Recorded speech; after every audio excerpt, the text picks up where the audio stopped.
This meeting is being recorded. Hi, I'm Chef Whitney Aronoff, and welcome to the Starseed Kitchen podcast. We'll restart that. My cute little dad was calling. Hi, I'm Chef Whitney Aronoff, and welcome to the Starseed Kitchen podcast. Today, I have the pleasure of speaking with Nikki Bostwick. Nikki, did I pronounce your last name correctly? Yeah. All right, fantastic. Nikki Bostwick is the founder and editor-in-chief of The Fullest and host of the Fullest podcast. She has always been passionate about providing wellness content that offers a perspective outside the mainstream narrative, one that is holistic, diverse, and inclusive. Since launching, Nikki has grown The Fullest to include a daily digital platform, a podcast, a botanical product line, a wholesale business alongside her amazing team. Nikki has been in the wellness scene for over 10 years. She received her bachelor's in entrepreneurship, studied plant-based foods at Matthew Kenney Culinary, and has traveled with wellness pioneer David Wolfe to Peru and Iceland. Welcome to the show, Nikki. Hi, thanks for having me. So wonderful to be here with you. So excited to have you on the podcast. You're just a source of great wellness and holistic recommendations, as well as, I think, the current Saffron expert. Yeah, I don't know how that happened, but I'm so excited to be referred to it as that. Yeah, so how did you get called to Saffron? How was it incorporated into your life, and what makes you so interested in it that you want to share it with others?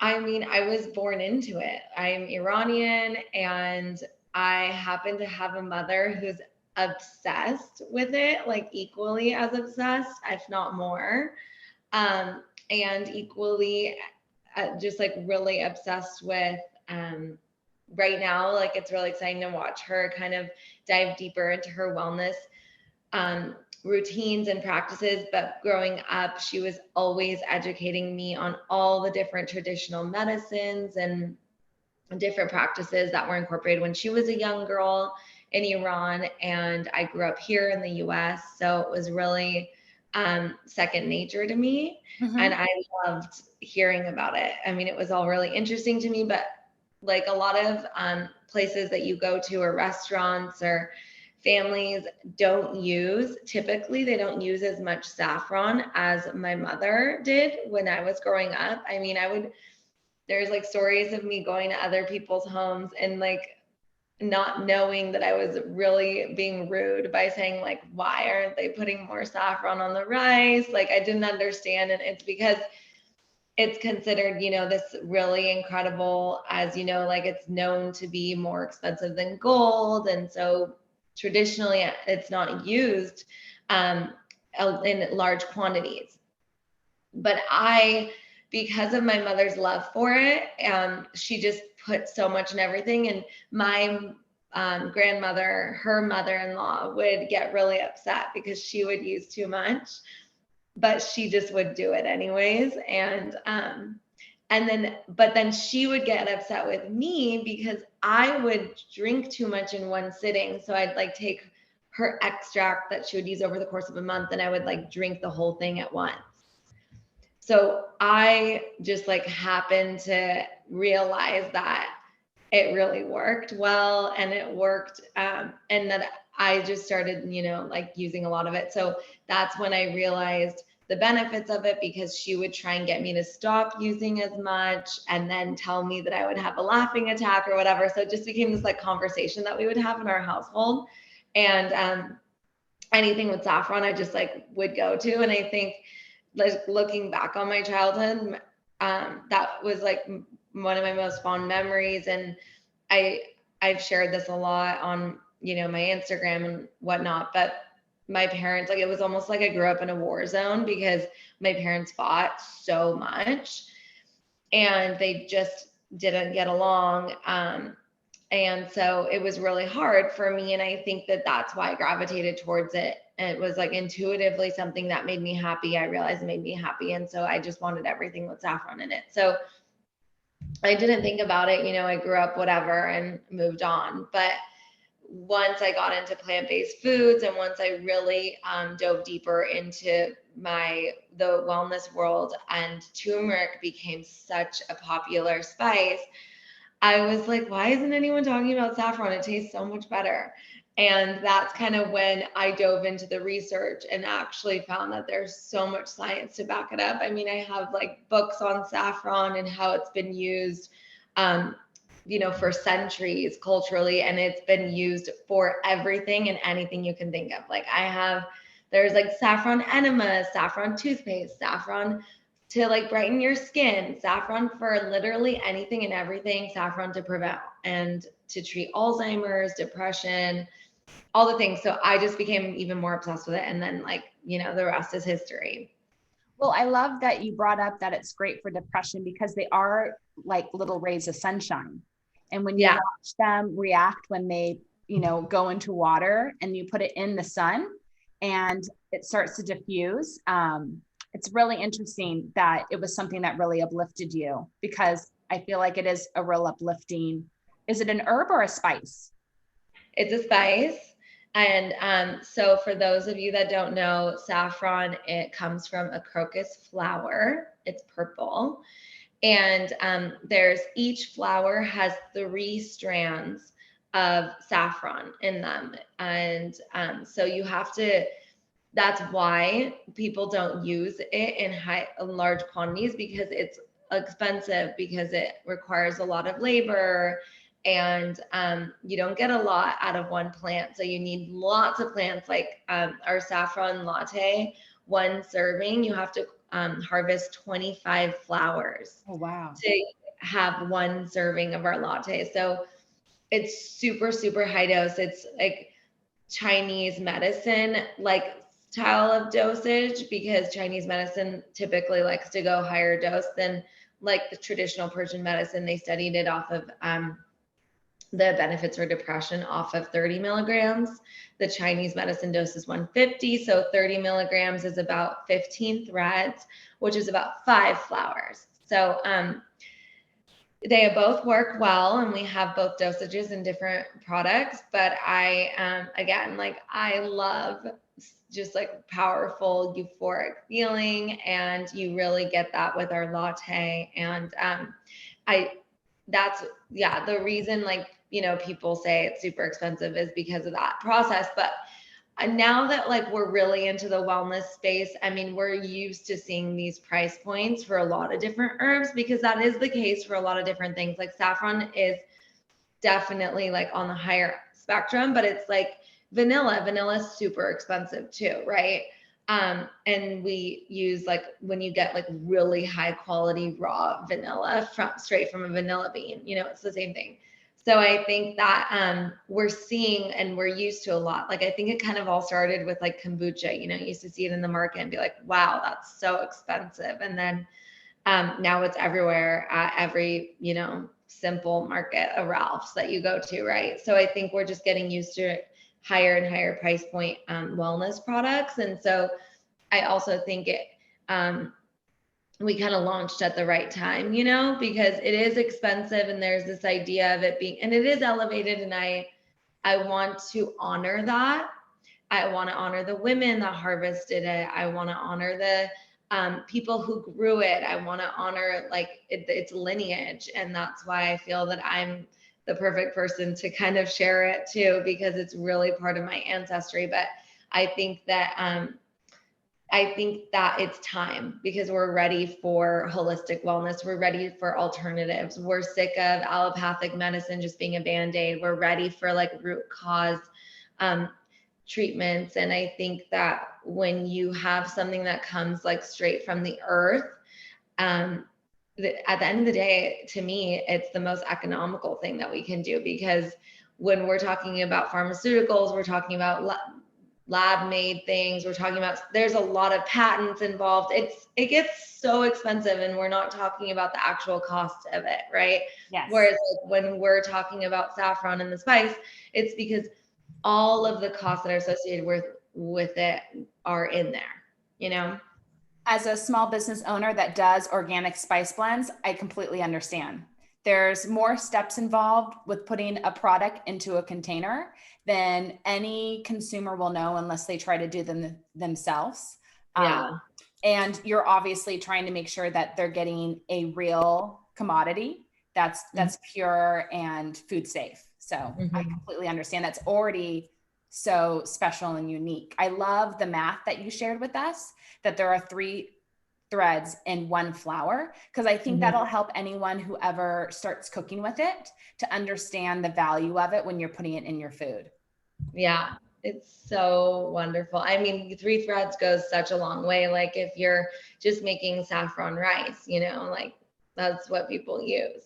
But you're making it for a bunch of people. So it's not the medicinal dose that is necessary for those therapeutic benefits that have been studied.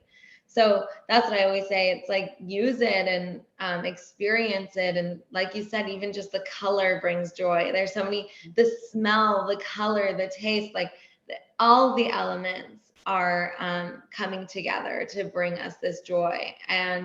But it's also, you know, you really want that potency to really make a difference, especially if you're looking for an alternative to something you're already taking. That's a pharmaceutical alternative. Now, did you grow up in California? Yeah, I grew up in Laguna. Yeah. And then, so was the cooking that your mom did with Saffron, was it her family recipes, or would you say it was like a combination of kind of California cuisine and what she could find here and a mix of the recipes that she grew up with? All the food I grew up with was Iranian. I didn't speak English until I was 5. I was like fully immersed in the culture. We only ate, and not that like we didn't go out to eat or anything, but at home we ate Persian food. And yeah, what were some of the recipes that you loved that your mom would make with saffron? Oh my gosh, I don't know if you're familiar with Persian food, but there's like a little bit. Yeah, okay. There's like orma sabzi, which is one of my favorites. So there's Persian food is a lot of like these stews. Like that's, and I'm vegetarian. I'm not really, so I don't like to label myself. I eat grass-fed meat medicinally, but I grew up just loving plant-based food, and I still do. I like try and eat meat because I know that it's very natural. Like that's, you know, how we lived forever. And I know that my body needs it. But I grew up loving vegetables and plant-based food. So she would make vegetable heavy dishes, and that's just kind of the culture. Even like Ayurvedic food, stuff like that. It's like hot stews that are based in lots of vegetables and broths. And so there's a celery stew that I love. Fullest is what it's called. Orma sabzi is like another green heavy dish, and has like red kidney beans in it. There's one with barberries in it, which we kind of like do a barberry immunity syrup. And one of our, the combination of barberry and saffron is just incredible for immunity and it helps fight infection. And that was another thing that I brought from my culture, because we're talking about goji berries, we're talking about sea buckthorn and all these things, but like we're not talking about barberries. No one even really knows what that is. And they're so tart and they taste so good. So we did like an immunity syrup with barberries and saffron, and we include like elderberries and sea buckthorn in it as well, but mainly barberries. And there's a Persian dish that has these red berries with saffron rice and chicken, and it's the best. It's called zeresh polo. And I love that one, and it's a really good one to share with friends. It's not too intimidating, even though when I was younger, a friend of mine asked me if I was eating ladybugs, and I was like, no, this is a berry, but that's hilarious. So yeah, those are my favorite ones. So if somebody wanted to get started cooking with saffron, do you suggest starting with rice dishes and soups and stews? Yeah, I would suggest saffron rice, super simple. Like my mom's the best with like the Persian crust and everything. We have a recipe on our website, tadig is what it's called, like the crust and then the rice. But it can be as simple as literally using your rice cooker and adding some saffron and butter into the basmati rice, you know? Perfect. I love that. That is simple and that is approachable. Yeah, I do that all the time. It offends my parents, but I love it. Do you ever just put a few strands of saffron and put it in a little water and put it in the sun and then use that as like a concentrated little source of wellness shots you can do every few days? Yeah, that's traditionally actually how it's made to be used into these dishes. So like typically, you take the strands and you either grind it with like some salt or some sugar, and then you add it into like a little vial with hot water. Or like you said, you can take some strands and just put them straight in like some water, leave it out in the sun. And then that makes the concentrate that you can add droppers of that into your dishes. For like, because again, like because it's so expensive, you're able to kind of get the most out of it that way. Yeah. The longer it sits, the more color it gets. And so it just like naturally dyes your dish and you have saffron rice or whatever you're making. But yeah, I think like a really great way to use it for health benefits is to make an infusion. So you can activate the saffron either through water, like you mentioned. You can leave it overnight, place it in the fridge, wake up the next morning, you have saffron water, or you can activate it with just ice as well. So no water, just ice, because it activates through heat or through the cold temperature. And so if you put just strands over ice and shake it up, it's so good. It tastes so good and it like immediately works. You just add some water to that and you have like an incredible instant beverage. Interesting. That would be a good one to try if you had crushed ice or ice pellets. Yeah, so good. Yeah, good idea. So, how did you go from eating saffron to making it into a latte? Yeah, so it was a long trajectory, obviously, because I grew up and I was very little. So I loved it. And then saffron ice cream is like a big thing growing up in Iran and whatever, being Persian. So saffron rose pistachio ice cream or just saffron rose ice cream is like the best thing ever. And so fast forward after college, I thought I used to teach yoga in school. So I thought I was going to open a wellness center, which is actually really full circle because I am now. But I really wanted to open a yoga studio specifically that had like a plant-based cafe and a retail section because I love clothes as well and anything like wellness. And so I thought to myself, okay, I studied entrepreneurship, I studied business, but it doesn't give me a background into like a specific business. So I taught yoga, but it wasn't really like, it wasn't going to be all encompassing just yoga. So I went to culinary school for plant-based food and I decided I had to have a like final project so Matthew's class is really amazing if anyone's looking into like a plant-based program because I just absolutely loved it. And it set me up for so many connections that I have. And so many of my friends are from that program. And it's very simple. I did like several courses. It wasn't just like one, they have a bunch of different ones, but I did like his long form ones.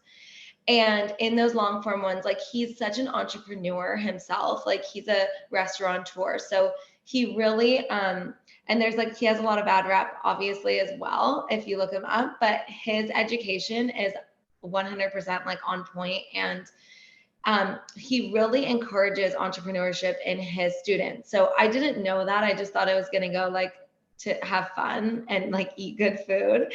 And like, I mean, I was studied on, my cutting skills, like the whole thing. And then we had to have a project at the end where we started a business. And so was like, what am I going to do? Like, I just didn't know. So I made saffron rose ice cream. And that was like not when I thought about anything. It was just kind of random that I came upon. It was like I started a plant-based ice cream company essentially for my project. And one of the flavors was saffron rose ice cream. The other one was like a malted maca chai, and I had like a cacao one as well. And they were all really good. And so I legitimately thought that I was going to start an ice cream company. And so everyone, like, it was a big hit, I guess, in the class, like everyone remembered it. And so I actually went on after that like year of studying to take a course that helped me take my product to market. So I went to college in Oregon, and Portland, Oregon, specifically in Portland, their city college had a program called Taking Your Recipe to Market. It was like one that they were kind of piloting, and I signed up for it. And it taught me, like, I learned how to formulate in Matthew's class and like understand flavor and understand like business side of it, how to cost, how to do things in grams and all that. But then when I went to this program, I then learned specifics of like food safety, commercial kitchen laws, like all of those things, what it's required. I worked with a food scientist on my ice cream. Like I really took it to the next level. And then I like showed it in front of New Seasons, and which is like a really wonderful market up in the Northwest. And we had really great feedback. Like they wanted to like pick it up. I mean, it was going to like be a thing. And then I kind of had this moment where I was like, it was really expensive. And I wasn't confident in myself. Cause then I was like, wait, do I want to do a product or like wellness? Why is this taking me away from like my love of wellness? I didn't think I was going to own an ice cream company, but, so then I, decided I don't want to live in Oregon. So like, it doesn't make sense for me to like continue that. I moved back to Laguna, and I thought I would open a store, an ice cream store, or I would do Whole Foods. Basically, I wasn't sure what I was going to do. And my family was really supportive of me opening a store because they're in retail and like kind of understood at the time like retail, but I felt like Laguna just wasn't going to be able to support a plant-based ice cream shop. And so I just kind of like ended up like right after that starting the Fullest, like the early iteration of the Fullest, because I realized, okay, I have this background in product. I can come to it whenever I want. I want a product line.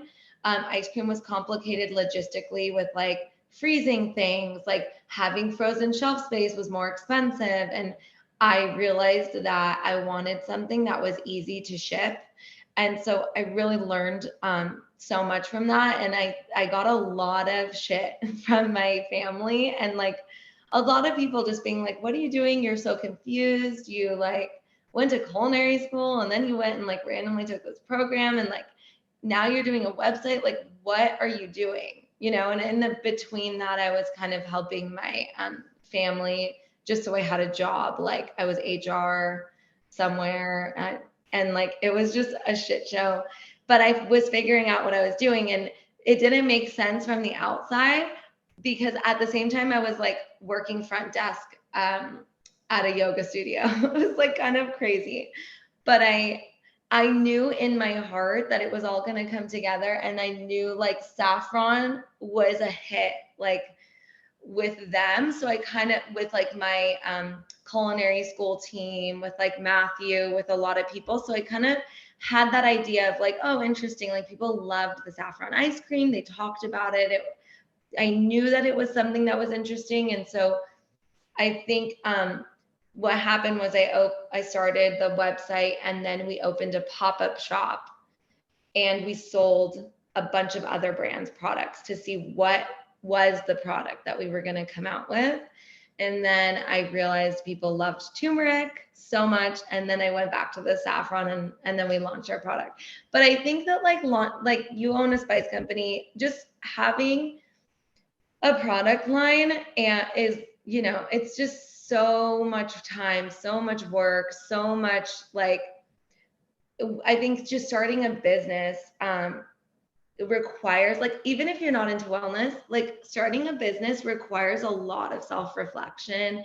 It requires a lot of like falling back on your intuition, whether someone wants to believe that or not. Like it's a practice of really trusting yourself and having confidence in yourself. So like, I think I just wasn't confident in myself, and I'm sure I would have been just as successful doing ice cream as I am doing what I'm doing now if I like had the same level of confidence. And really what it took was like, I remember crying one night because my dad was like, just open the store. I found the location. I have the lease ready to go. Like, he was so excited about it. Oh. And I was like, wow, you're so supportive, but I don't believe in myself. So I can't take the leap. So I really like, that was the moment where I was like, I know that it'll happen, but it has to come from me. And it's with any wellness, anything to do with wellness, right? Anything to do with like people with addiction, trying to get sober, any element of like just making changes in your life. Anyone else can like kind of help hold your hand, but if it doesn't come from you, it's like probably not going to work, right? As well. You have to be ready. Yeah. And so for me, Saffron just like kept coming up, but I had to be ready to like figure out how that was going to show up in my life. And somehow it just stuck with me.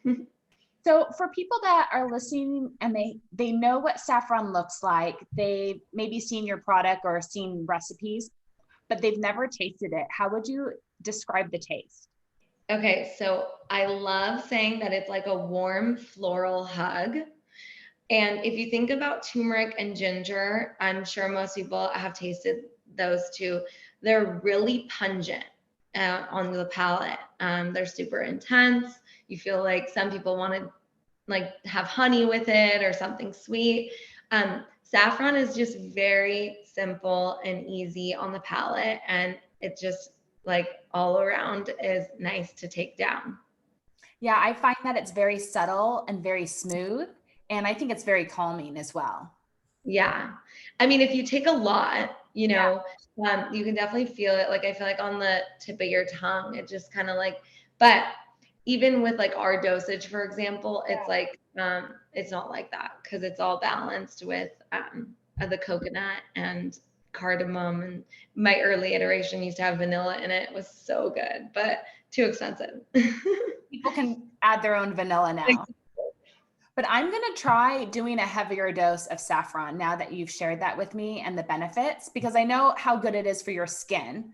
I know how good it just makes you feel. But you've done so much research on saffron. What are some of the other things that you think people benefit from when they consume saffron, especially in larger doses?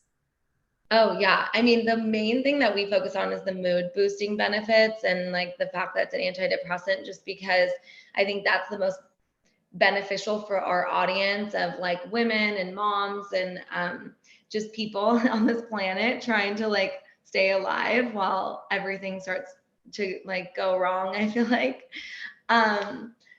But I also like, one of the huge benefits is that people have gotten off their Alzheimer's medication because of by just taking saffron. And as we know, like Alzheimer's is one of the leading like you know, degenerative diseases that we have right now.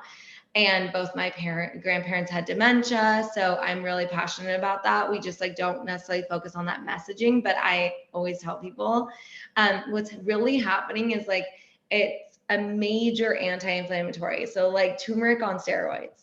Yeah. And so turmeric's also really great for mood because of the anti-inflammatory benefits. It's just that saffron has been studied because it's so much more of an anti-inflammatory. It's just that it's like a more expensive, basically. So it's not as available to the entire population, which is why turmeric is like, you know, available in most stores.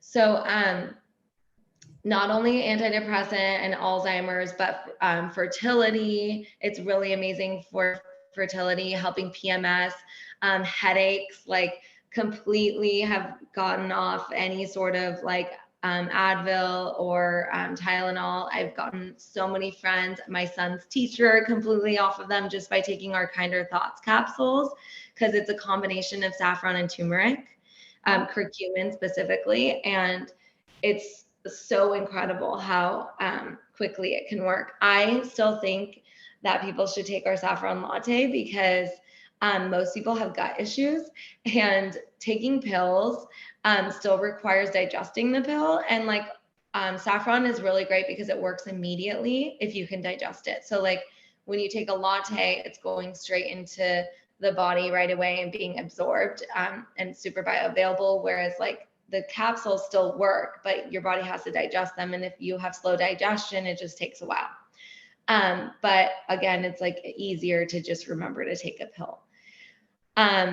By, like you mentioned, brighter complexion, really incredible for digestion. Actually, speaking of digestion, it's helped people with IBS. Just again, it's that inflammation. So it's helping inflammation in the gut and inflammation in the brain all over the body. And so it's really helping with your gut brain connection. And that's why it helps with your mood too, because 90% of your serotonin is actually from your gut. So when your gut is strong, your gut lining, then you're able to create more serotonin, and therefore it helps your mood. And last thing I'm going to mention, I totally forgot, is it's incredible for eye health. Really? So yeah, really, really great for your eyesight. So yeah, I think everyone should take it. I think it's kind of similar to why carrots are really good. They have super high, I think it's vitamin A.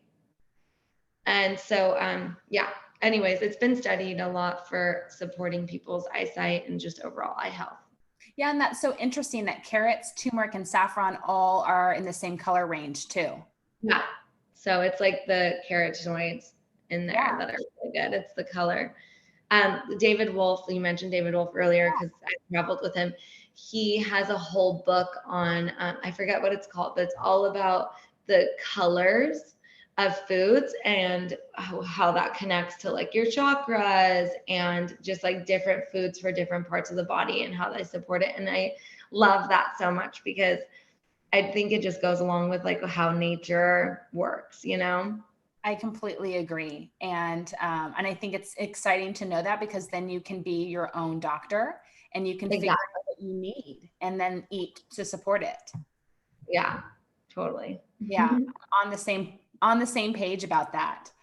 I was just at the Ecology Center today, and you know, they have their like sign is like a rainbow. And so it was really fun. We were going around with my son, eating different colors that connected to the rainbow that were from the farm. And it's just so great to instill that in your children at such a young age. It's so wonderful that we have that resource down here. Yeah. And it makes eating for kids more fun, you know, when they can be interactive and have the opportunity to like make a choice of what interests them and eat it. You know, they'll eat more and they'll eat what they need and they'll enjoy doing it instead of, you know, whining and complaining. Yeah. Yeah, that's great. Anything people need to know if they're going out and buying saffron, or if they are going to experiment with getting any of your saffron products through the Fullest, that they need to know about storing saffron? Does it need to be stored a special way? So it's typically stored in like an airtight container where it's not getting a lot of sun beating on it. Like we have opaque glass. A lot of times when you're getting it from like a different country, it comes in like tin. But we really like the fact that ours is in glass because it, you know, tin, it still has like, I think it has like aluminum and different metals in it that's not high quality, and you don't really want your saffron to absorb that. One thing you really have to know though is saffron in super high doses, like way higher than our latte, can be an abortive. And so women who are pregnant should not be drinking large quantities of it.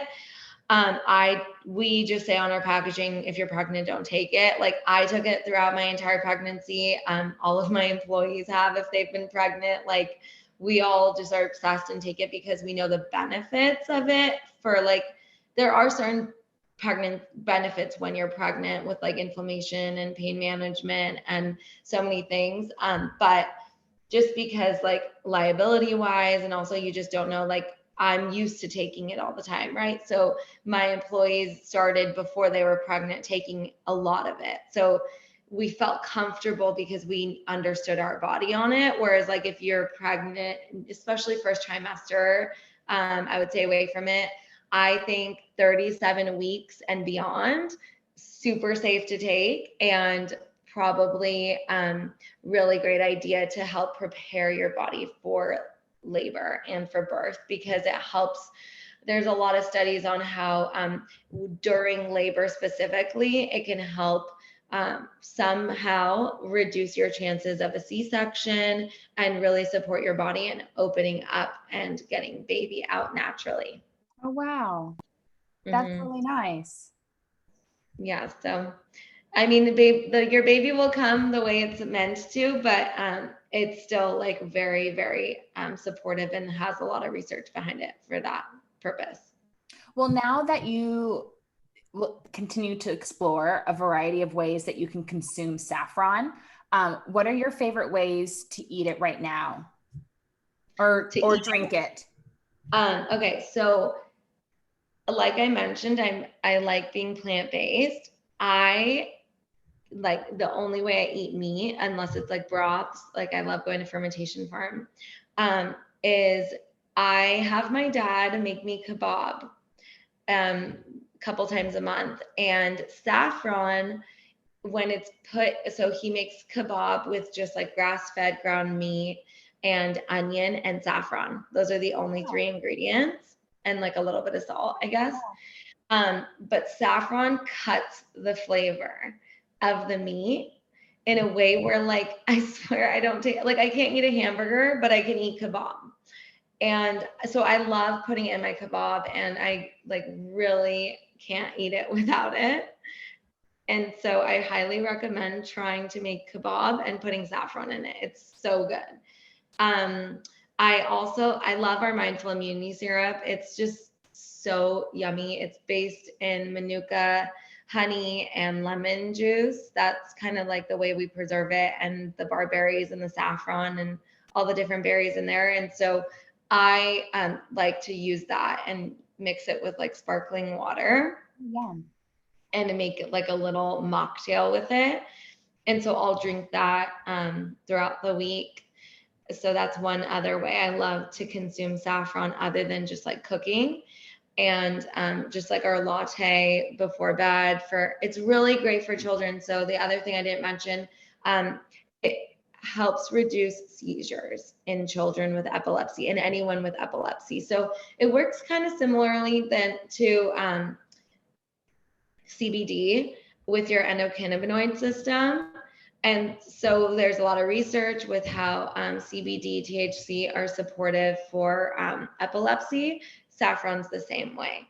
It's super, super supportive. And so children are able to drink it like really early. I mean, I think my daughter had it when she was just like 3 months old, just like, a little bit. And it's great. It's just like a great thing to share with them, because again, it's like very calming. I know moms that'll do a little bit of like lavender essential oil and with coconut oil and mix it up and like put it on their kids. And it's kind of like that same idea where you just like want more calm energy. And some kids are colicky, and it could really support them. So where do you go to find the wellness information that you're looking for? Because you're such a great resource. Kind of where do you go to keep learning and exploring and kind of adding, holistic knowledge to your tool belt? So I used to like just research the hell out of everything, just anywhere. I really like going straight to the source. Like for example, right now this big thing in the wellness space, this big philosophy. There's always like different philosophies that are happening, right? So when I started the Fullest, I'd like kind of researched all of those philosophies and was just like, whoa, let's kind of take a step back and do what feels right for us. That's my approach. So really, I don't like looking at anything, to be honest. I just like thinking within myself of like what feels right for me. And this is a really good example of like what I typically do. If I hear about something new that's like trending, I look into like where that resource has come from, because there's a lot of influencers now that are like regurgitating something from someone. So then I like to look at like the actual person or doctor that's saying that. Specifically like this pro-metabolic way of eating, that's like a big thing right now, where you like, and it's like philosophies that I really believe in, like staying away from seed oils, staying away from this idea, like seed oils that are PUFAs, polyunsaturated fatty acids are seed oils. And I've like always been against like canola oil and all that, but it goes like deep into so many other things, like essential oils are bad for you, and supplements are actually like not great for you. So like goes deep, right? I really identify with a lot of the things that it says, but not from the influencers' perspective that are like regurgitating the information. There's this man, Dr. Ray Peat, and he has like his website is so outdated. Like literally you can barely get information straight out of him. So I'm always like, where do these influencers like get their content? Like I'm so confused. Where's this guy and how is he sharing this? But like he has a newsletter, I guess. And what I've found is I just like to think about what's being said and just really like only go back to what I believe, because I don't like taking in other content and kind of information. I think it really clouds your own judgment sometimes.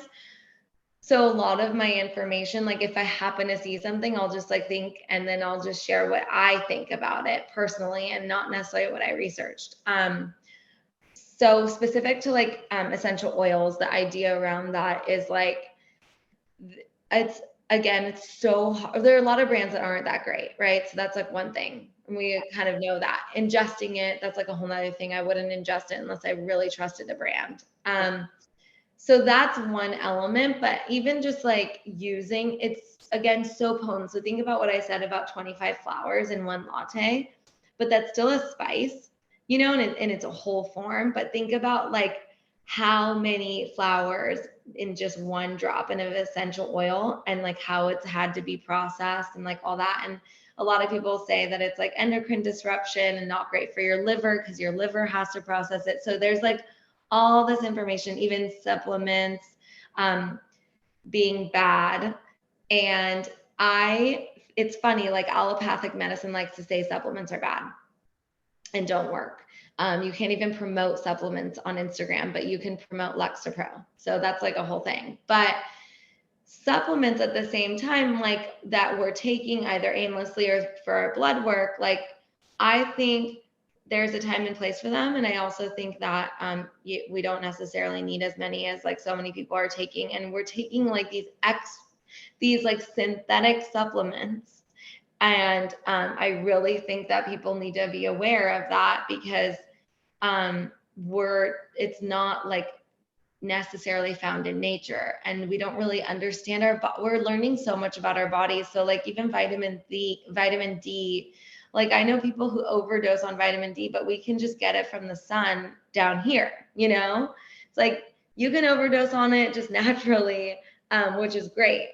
And I think vitamin D is a hormone, and we're giving it to our infants now when they're born, and like we don't really understand how that works in their body. So that's how I like kind of process information, is like, yeah, people, it's just like really going back to like, I think the question I always ask myself is like, well, is that like natural? You know, like, does that seem natural to me? And I just like to do natural things. And so everyone's different, but I will say that I have Hashimoto's, and I manage my thyroid condition naturally.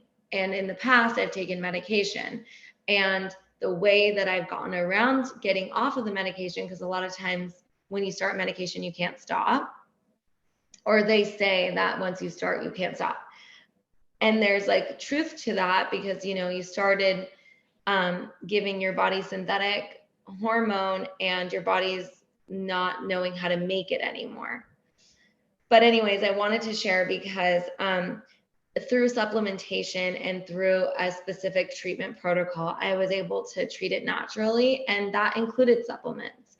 So I really think like if you're super sick with COVID, like don't be like, oh my God, like that vitamin C is so bad, I can't take it because like pro-metabolic people say I shouldn't. It's like, take all the things that like supplements are there to support you, you know?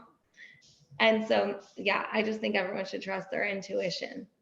I agree with that. And then what you need now might not be what you need later. So I think doing balance tests or kinesiology or anything to just muscle testing to just double check to see if deep down that's what your body really wants is a great tool that's, you know, freely available to anybody.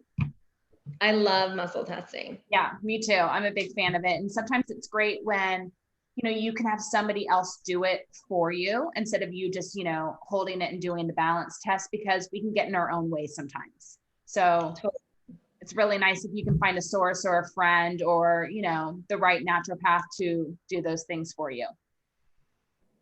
Yeah, I think there are so many different ways. Like if you don't have access to someone, I've heard like there's a way you can like swing. Yeah, that's what I always do. And Yeah. I'll just explain it real quick to anyone who's listening. So if you're at the grocery store and you're overwhelmed with trying to buy olive oil, there's so many options. You know, obviously you're going to search for an olive oil in a glass jar, and then you're going to look for an olive oil that's organic or communicates that they're not spraying their olive trees with herbicides, insecticides, or pesticides. Then you're going to look and make sure that it's a single origin olive oil, because you don't want one that pulls olive oil from 5 different locations and throws it in the jar. Okay, so you've gone through all that and you still have like 5 bottles in front of you. You pick up a bottle and you hold it against your chest and you just stand with your feet balanced, feeling balanced. And then you just ask yourself if this is the right olive oil for me, and you will fall forward if it is, and you will fall back if it's not. And then very occasionally you'll just stay still. And that means you can choose it if you want or not. But it works like a charm. I know, it's like a pendulum, the way pendulums work. And I have used pendulums since I was pregnant with my son because I wanted so badly to know what gender he was.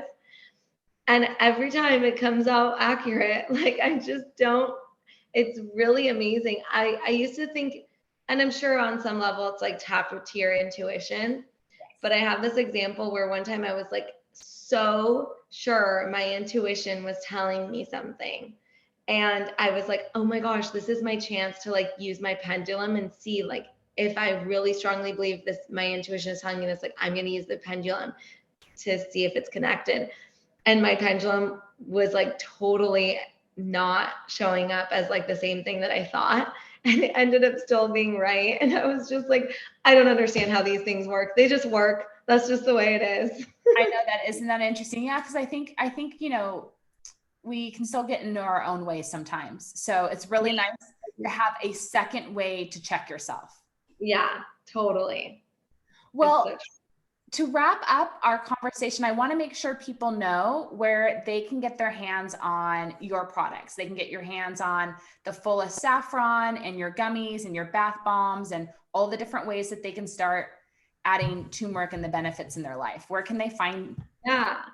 So you can go on to thefullest.com. It's a huge wellness resource. We have everything from all sorts of content to podcasts to even city guides if you're traveling, resources for, you know, natural bug repellents and all sorts of things. So we have a whole resource section. And then our shop, as Whitney has mentioned, has all of our saffron-based products, from ingestibles like you know, supplements that I mentioned. Kinder Thoughts is our capsules. That's great for everything from depression and anxiety to headaches that I mentioned.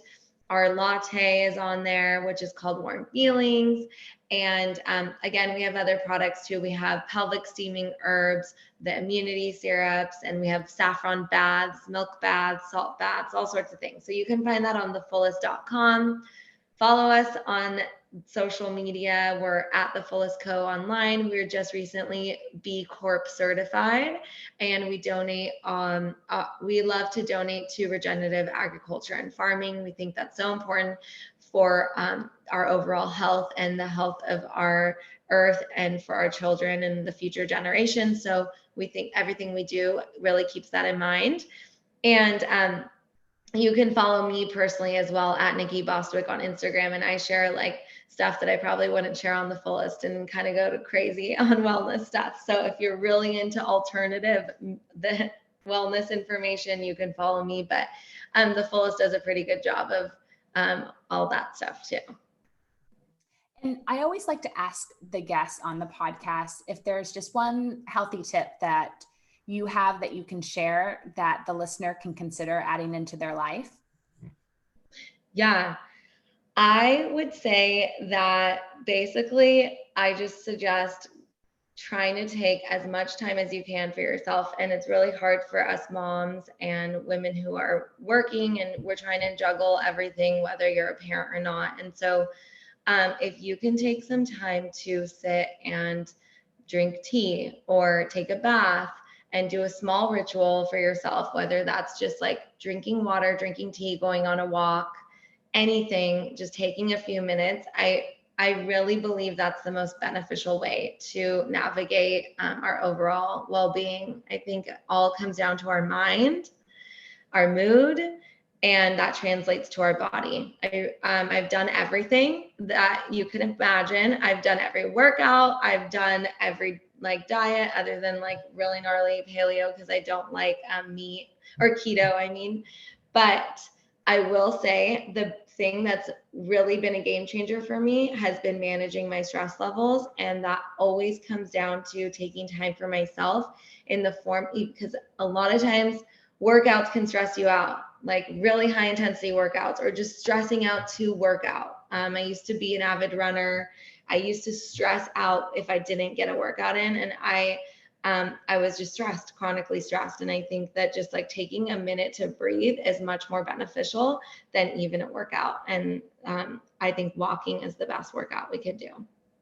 That is beautifully well said, and a great thing that really anybody can incorporate. So thank you for saying that, and thank you for your perspective.